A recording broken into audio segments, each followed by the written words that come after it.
even after you mark your contacts as done, still your bot doesn't get triggered for any message received or new message received trigger. For that, go to your channels section, click on this bot icon.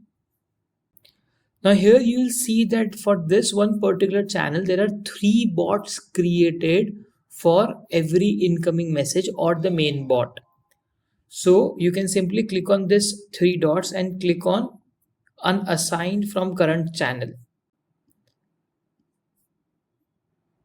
So why is it necessary to do for all the 3 channels? The reason is there might be some other missing elements. So it's just a precautionary measure.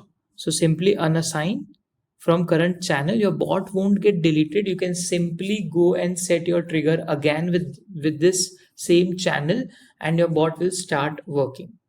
Thank you.